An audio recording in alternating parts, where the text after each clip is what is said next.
자, 이번 시간에는 자동차의 성능 기준과 검사 기준에 대해서 알아보겠는데요.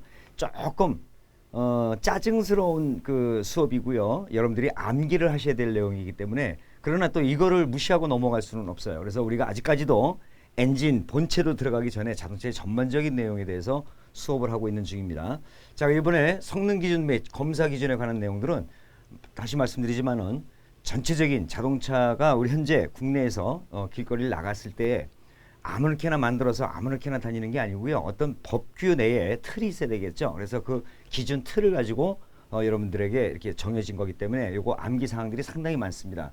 조금 그 까탈스럽고 하더라도 여러분들이 조금 이해하시고 암기 내용들은 충분하게 암기를 해주셔야 되는 내용들이에요. 자, 가장 먼저 정의를 보겠습니다. 공차 상태라고 하는 거. 이 공차 상태라고 하는 것은 자동차의 사람 및 물품이 승차 또는 적재하지 않은 상태에서 가장 기본적인 연료, 그 다음에 냉각수, 윤활유, 이것은 기본적인 거죠. 이것이 완전히 다 채워져 있는 상태에서 여기에 예비 타이어가 있는 자동차들은 예비 타이어까지 적재된 상태에서의 무게, 실제로 설치해서 운행할 수 있는 상태, 이 상태를 우리가 공차 상태라고 합니다. 그러니까 요거 공차 상태의 개념을 정확하게 알고 계시는데, 필기시험에 여기 많이 나옵니다. 다음 중 공차 상태에 포함되지 않는 것은 뭐 이렇게 해가지고 연료라든가 냉각수, 윤활유, 예비 타이어 이외에 어떤 엉뚱한 거 하나 이렇게 딱 집어넣는 경우가 있어요. 그래서 이거 구별할 줄 아셔야 되고요. 그 다음에 적차 상태라고 하는 것은 공차 상태, 즉 이 상태에서 승차 정원이 승차 다 타고 최대 적재량의 물품이 전부 다 적재된 상태, 이 상태를 우리는 적차 상태라고 하는 것입니다. 여러분들 요거 두 가지 가장 먼저 배우셨고요. 암기하고 계셔야 됩니다. 그 다음에 축중이라고 하는 것은 자동차가 이렇게 있으면 바퀴가 있죠. 물론 저쪽에도 있죠, 이렇게. 그래서 이 축이 바퀴의 한 양쪽마다 축이 있잖아요. 이 축에 걸리는 하중을 얘기하는 거예요. 그래서 축중. 그 다음에 바퀴에 걸리는 것은 바퀴 윤자를 써서 윤하중 이러는 거예요. 윤중이라고 하죠, 윤중. 그 다음에 축에 걸린 거는 축중이고. 그래서 앞쪽에 있는 축중은 양쪽에 있는 윤하중을 합한 게 축중이 되겠죠. 그죠? 그 다음에 차량 총 중량 하게 되면 전후 축중에 걸리는 중량을 전체 차량 총 중량이라고 하는 겁니다. 그거 구별할 줄 아셔야 되고요. 그래서 수평 상태에서 한 개의 축에 연결된 모든 바퀴의 윤중의 합, 이것을 우리 축중이라고 그래요. 그러니까 여기에 걸려있는 양쪽의 윤하중의 합을 축중이라고 하는 것입니다.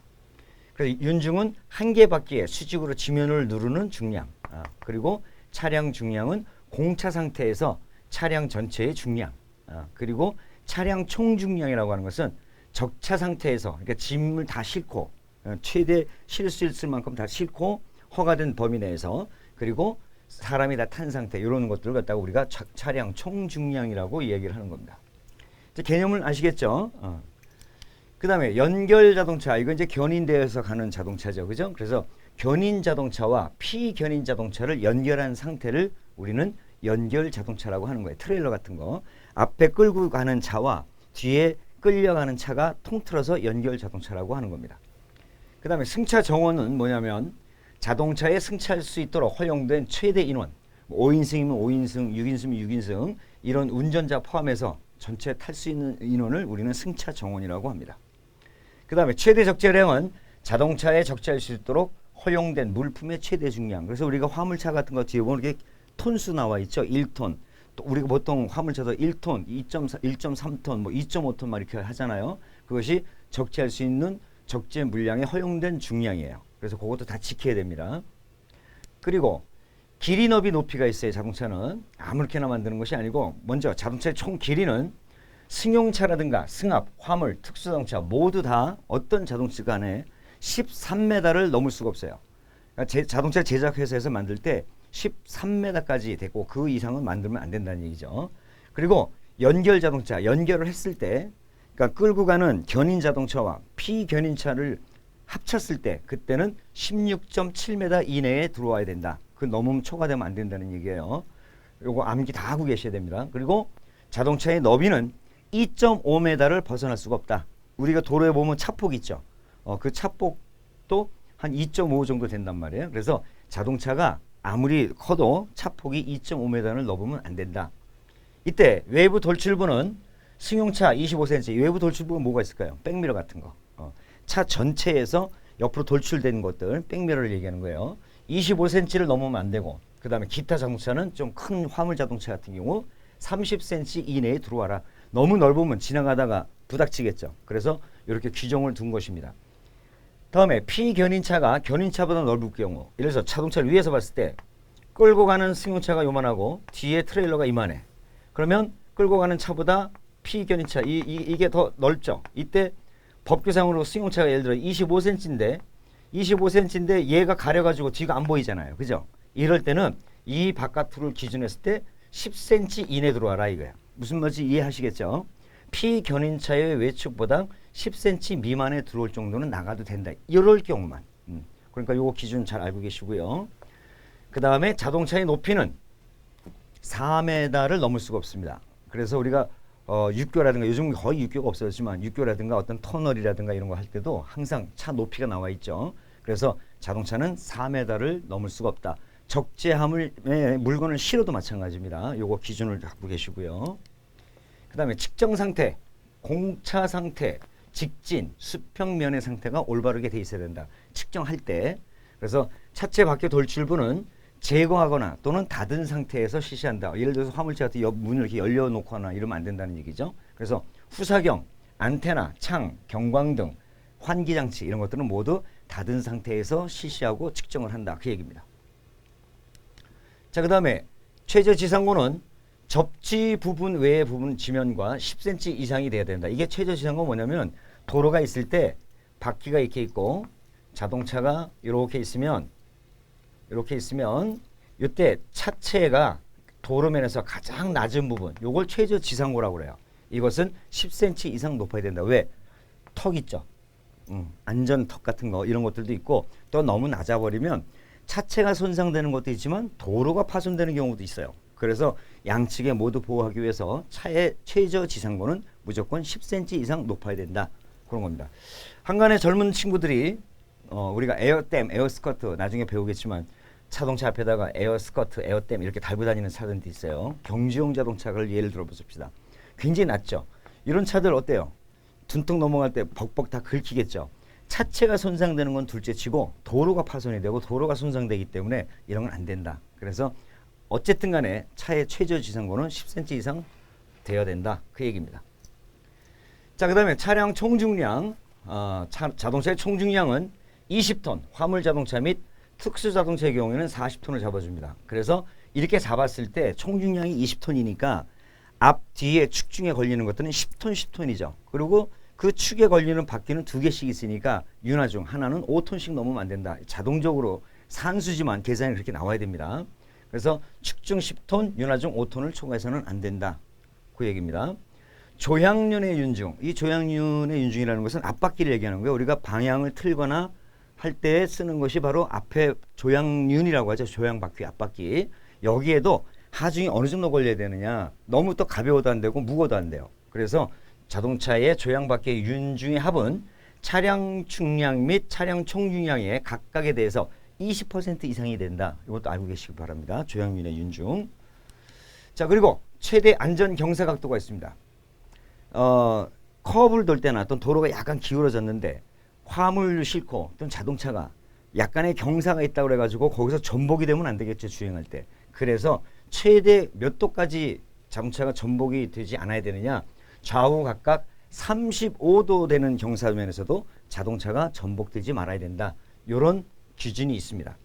그 다음에 최소 회전 반경. 이거는 우리가 셰시 들어가서 조향장 칠 때 다시 한번 배겠지만 공부하시겠지만 최대 12m를 넘지 말아야 된다. 이것이 무슨 얘기냐면 자동차가 커브를 돌 때 완전히 핸들을 한쪽으로 완전히 꺾어서 한 바퀴 뺑 돌았다고 했을 때 이 반경이 12m를 넘으면 안 된다. 그런데 우리 조향장치에 가서 공부해 보시면 알겠지만 그러면 바깥쪽을 기준한 것이냐 안쪽 바퀴를 기준으로 할 것이냐. 그래서 이 최소 회전 반경은 바깥쪽 바퀴가 그리는 원의 반경. 그래서 이렇게 여러분들이 알고 계시기 바랍니다. 나중에 조향장치 들어가서 다시 한번 공부해 보도록 하겠습니다. 바깥쪽 앞바퀴 자국이 중심선을 따라 측정할 때 12m 이내야 된다. 그랬죠? 이거 기억하고 계시고요. 이거 시험 잘 나오는 내용입니다. 그 다음에 접지 부분 및 접지 압력. 접지 부분은 소음의 발생이 적고 도로를 파손할 위험이 없는 구조야 되고요.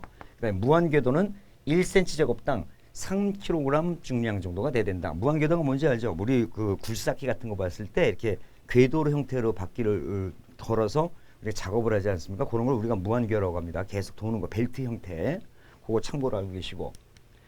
원동기 및 동력 전달 장치. 원동기는 운전석에서 시동 또는 정지시킬 수 있어야 된다. 우리가 키로 많이 하지 않습니까? 요새는 또 버튼식으로 많이 하고 스마트 키를 이용해서. 그래서 운전석에서 시동도 걸고 시동을 끌 수도 있는 구조여야 된다. 동력 전달 장치는 연결 부위에 손상 또는 오일 누출이 없을 것. 기름 새지 말라 그 얘기예요. 그래서 요즘은 이제 그런 차들이 없는데 주차하고 나면 후에 바닥에 기름이 흥건히 있는 그런 차들이 있을 거예요. 어디가 누출되는 거 이런 거 오염 문제 때문에 이렇게 누출되면 안 된다 그 얘기입니다. 그 다음에 주행장치. 타이어의 요철형 무늬는 트레드죠. 트레드의 모양인데 이것도 우리가 타이어에 들어가면 자세히 배웁니다. 타이어 요철형 무늬의 깊이는 1.6mm 이상 깊어라. 이거보다 더 낮아지면은 트레드가 많이 마모가 되기 때문에 미끄러짐이 발생할 수 있어요. 그래서 1.6mm 이상 깊어야 된다. 타이어 접지부 임의 한 점에서 각각 120도 각도가 되는 지점마다 접지부의 4분의 1 또는 4분의 3 지점 주위에 트레드의 홈 깊이를 측정한다 그랬는데 이건 무슨 얘기냐면은 그렇게 돌아가면서 전체적으로 균형 있게 마모가 돼야 된다 그 얘기인데 타이어에 보면은 표시부가 다 있어요. 그래서 그 표시부에 삼각 마크들이 다 이렇게 있는데 이런 부위들이 거의 마모 트레이드가 거기까지 왔으면 이거 타이어 더 이상 못 쓴다 교환해야 된다 라고 하는 표시부가 있어요. 그래서 측정할 때도 이렇게 타이어가 전체 원이다 보니까 균일하게 마모되는 것을 확인하기 위해서 띄엄띄엄 이렇게 검사를 해봐라 그 얘기입니다 사실은. 자 그리고 조종장치. 이거 뭐냐면 이제 핸들을 얘기하는 거예요. 시동장치와 가속제어장치, 제동장치, 등화점등장치 등 모든 조종장치. 그러니까 운전석에 앉았을 때 운전자가 손을 뻗쳐서 조작할 수 있는 모든 조작 장치들은 핸들의 중심으로부터 50cm 이내에 들어와 있어야 됩니다. 이게 멀면은 이렇게 움직이다 보면은 자기도 모르게 핸들을 잡고 운전할 때 멀어서 손을 뻗치면은 핸들이 틀어져요. 그러다가 사고 납니다. 그래서 법규상에 정해놓은 것이 바로 핸들의 중심으로부터 50cm 이내에 모든 조작 부분들이 다 들어와야 된다. 그 얘기입니다. 요거 알고 계시고요. 그 다음에 조향장치. 핸들의 유격은 핸들 지름의 12.5% 이내일 거. 요것도 우리가 조향장치 들어가면 이제 유격이 뭐라는 걸 배우는데 바퀴가 움직이지 않는 범위 내에서 핸들을 움직이다 보면 약간 까딱까딱 움직일 때가 있어요. 요게 유격입니다. 핸들 유격. 철자를 대고 이렇게 재는 방법도 있고 뭐 10cm 이내에 들어와야 되는 내용들도 있고 여러 가지가 있는데 요건 우리가 조향장치 들어가서 그 구조상 왜 필요한지는 우리가 배우시게 될 거예요. 가령 예를 들어서 비포장 도로를 가는데 핸들 유격이 없으면 바퀴가 계속 조금씩 진동이 올 때마다 핸들의 진동이 그대로 다 전달된다고 생각해 보세요. 얼마나 피곤하겠어요. 그죠? 그래서 약간의 유격은 있는데 바퀴의 진동이 핸들에 전달되지 않도록 유격을 둡니다. 이건 우리 조향장치 들어가서 자세하게 한번 공부해 보도록 하겠습니다. 핸들 지름의 12.5% 이내일 것. 이것이 우리가 보통 10cm 정도 잡아줍니다. 자 그리고 옆방향 미끄러짐은 10cm가 아니네. 참 10mm네요. 죄송합니다. 옆방향 미끄러짐은 1m 주행식 좌우 각각 5m 이내일 것. 요거는 사이드 슬립을 얘기하는 거예요. 여러분들 주행할 때 똑바로 가고 있는데 핸들을 놓고 쭉 주행하는데 자기도 모르게 차가 옆으로 쫙 가. 이거 큰일 나겠죠. 그죠? 이거 보고 우리가 사이드 슬립 양이라고 하는데 이것은 핸들을 놓고 테스트에다 딱 주행을 할 때 1m 주행할 때 좌우 각각 5mm 이상 벗어나면 안 된다는 얘기예요. 그래서 우리가 자동차 검사 받을 때 사이드 슬립 검사를 합니다. 그때 이게 딱 정해져 있는 거예요. 이것도 여러분들 알고 계시기 바랍니다. 자, 그 다음에 제동장치. 주제동장치와 주차장치는 각각 독립적으로 작동할 것.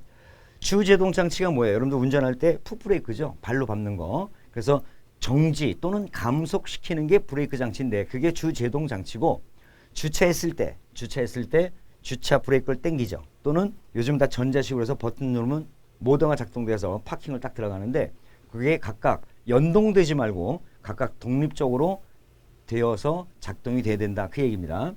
주제동장치의 급제동의 능력이 나옵니다. 요것도 여러분들이 좀 암기를 다 해주시면 참 좋은데 간혹 거기서 문제가 나올 때가 있어요. 그래서 조금 어렵더라도 여러분들이 좀 암기 좀 해주시기 바랍니다. 제동 초속도는 km/h인데 최고 속도가 80km/h 이상인 자동차는 제동 초속도가 50km/h로 들어와야 됩니다. 그 다음에 최고 35km, 80km 미만 자동차 35km/h. 당 최고 속도가 35km 미만인 자동차, 저속인 자동차, 이거는 당해 자동차의 최고 속도다. 이런 것들은 보통 우리가 전기 자동차 조그만 것들 이런 거 최고 속도 나봐야 얼마나 나겠어요, 그죠?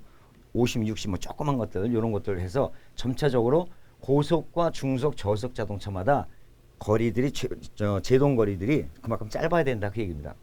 급제동 거리 22m 이하, 14m 이하, 5m 이하 이렇게 기준에 따라서 속도에 따라서 구별되어 있다는 거 암기하고 계셔야 됩니다.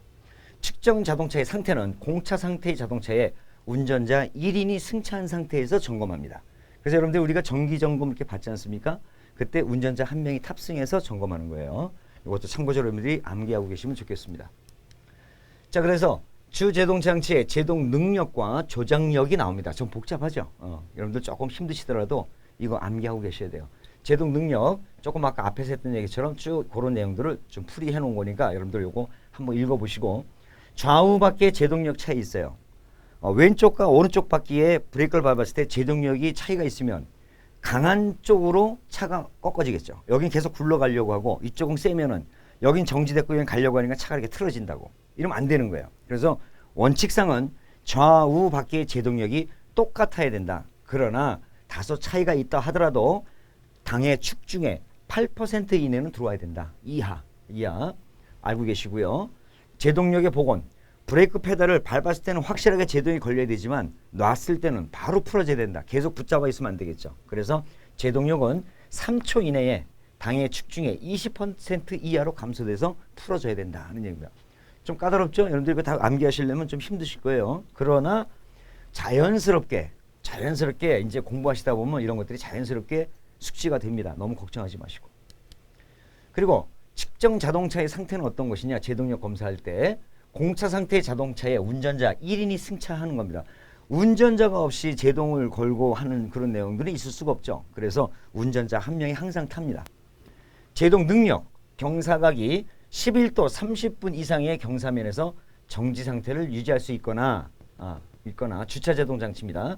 제동 능력이 차량 중량의 20% 이상 주차시켜놨을 때 정차되어 있어야 된다. 이것도 불안하면 우리가 바퀴 밑에다 돌을 놓거나 또는 벽 쪽으로 핸들을 꺾어 놓는 것도 요새는 상식입니다. 여러분들 안전상 반드시 주의하시고, 가끔 사고 나지 않습니까? 언덕길에 주차해놨던 차가 제동장치가 풀려가지고 굴려 내려가서 사고 나는, 이런 걸 방지하기 위해서 법적으로 이렇게 딱 주차 제동장치에 대한 룰을 정해놨어요. 그래서 이거 말고도 운전자가 인지해서 또 안전사고를 예방할 수 있는 거라면 최선을 다해서 해야 되겠습니다. 자, 그 다음에 연료장치입니다. 이 부분에서도 이제 시험이 자주 나오는 게 있어요. 배기관 끝으로부터 연료, 우리 주입구를 얘기하는 거예요. 연료 주입구. 잘 보세요. 우리 자동차 주유소 가서 연료 주입구 딱 뜬 거 보려면 그것이 주입구가 저 밑에 배기 매니폴드, 배기구로부터 얼마 이상 떨어져야 된다. 왜? 거기 열이 나오고 불꽃이 나올 수도 있기 때문에 자칫 화재가 날 수 있겠죠. 그래서 연료 장치의 연료 주입구는 배기관 끝으로부터 30cm 이상 떨어질 것. 이거 시험에 잘 나옵니다. 그리고 노출된 전기 단자, 휴즈박스라든가 뭐 여러 가지 전기의 연결 장치 또는 개폐기구로부터 20cm 이상 떨어져야 됩니다. 저 연료 장치. 왜? 전기 쪽에서 이런 개폐기구라든가 단자 이런 데서 스파크가 날 수도 있지 않습니까? 그래서 점화 원이 될 수가 있어요. 그래서 배기관 끝으로부터 30cm 이상, 그다음에 전기 단자 또는 개폐기로부터 20cm 이상 연료 주입구가 떨어져 있어야 된다. 이 부분 시험에 아주 잘 나옵니다. 그다음에 고압 가스 연료 장치 있죠. 그러니까 LPG 기관, 가스 기관 자동차 얘기하는 거예요. 고압 부분의 도관은, 그러니까 파이프, 가스가 가는 그 파이프를 얘기하는 거예요. 보통 우리가 연료 본배라고 하죠. 연료 탱크라고 안 그러고 가스 탱크를 본배라고 하는데 보통 자 트렁크 쪽에 있죠. 거기서부터 엔진이 앞쪽에 있다 보니까 앞쪽 가스가 와야 되는데 그때는 강파이프를 이용하지 않습니까? 그래서 그 강파이프가 도관은 가스 충전 압력에 가스 용기 1.5배 이상 압력이 견딜 수 있을 것. 압력이 1.5배 다 견딜 수 있어야 되는 본배, 그리고 강파이프 그래야 된다는 얘기죠. 그리고 양 끝이 고정된 도관은 완곡된 형태로 구부러지거나 이런 형태로 해서 차체 올 때 1m마다 다 고정을 시켜야 된다는 얘기예요. 그러니까 늘어지지 말아야 된다는 얘기예요. 그래서 1m마다 차체에 고정시킬 것. 이 부분에서 시험 자주 나옵니다. 참고하십시오. 차대 및 차체, 뒤 오버행, 뭐 앞 오버행. 근데 이게 오버행이 뭐냐면은 자동차가 있으면 바퀴가 있고 이쪽이 앞이라고 봅자고요. 여기 바퀴 앞바퀴의 중심에서부터 차체 앞까지의 거리, 이걸 오버행이라고 합니다. 그래서 이게 앞쪽이면 앞 오버행, 요게 뒤쪽이면 뒤 오버행이라고 얘기합니다. 이 오버행이 길면 어떤 현상이 나타날까요? 세단 같은 거 길면, 이게 길면 예를 들어서 완곡된 도로, 이렇게 꺾어져 있는 도로에서 여기 이렇게 지나가려고 그래. 그러면은 어떻게 되겠어요? 여기 걸리죠. 이렇게 걸린다고. 걸려가지고 차가 못 지나가. 또 언덕길 올라갈 때도 턱 걸려버려. 그래서 이 오버행은 짧을수록에 좋겠죠. 그래서 여러분들 길 가는 자동차들 가만히 보세요. 물론 화물 자동차들은 거의 앞에 있죠. 그러나 승용차도 뭐 이 정도 나오겠지 했는데 천만에. 뒤쪽은 가 있지만은 앞쪽은 짧아요. 가만히 보세요. 앞쪽은 굉장히 짧아요. 그래서 이 앞 오버행, 뒤 오버행, 이 오버행이 뭔지 아시니까 요 거리는 짧을수록에 좋다. 그래서 경영 및 소형 자동차의 뒤 오버행 값은 가장 앞에 차축 중심에서 가장 뒤축 차축 중심까지의 수평거리의 20분의 11 이하일 것. 이렇게 나와 있습니다. 그 다음에 배형, 화물 자동차 등 화물을 밖으로 적재할 필요가 없는 자동차의 오버행은 허용한도는 3분의 2 이내여야 된다. 참고로 알고 계시고요.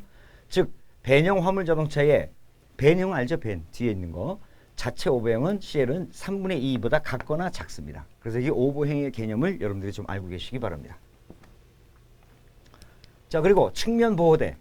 요거는 이제 승용차에서는 거의 없고요. 화물 자동차를 보시면은 앞바퀴에서부터 화물 자동차 이렇게 보면은 뒷바퀴가 이렇게 있고 앞바퀴가 있는데 이 거리가 멀다 보니까 또 이게 차체가 높죠. 그러다 보니까 이 옆에 공간이 굉장히 넓어요. 그래서 자칫 이 안으로 뭐 사람이든 뭐 물건이든 자동차든 이 안으로 들어가지 못하게 측면 보호대가 이렇게 파이프 같은 것들을 이렇게 막아놨죠.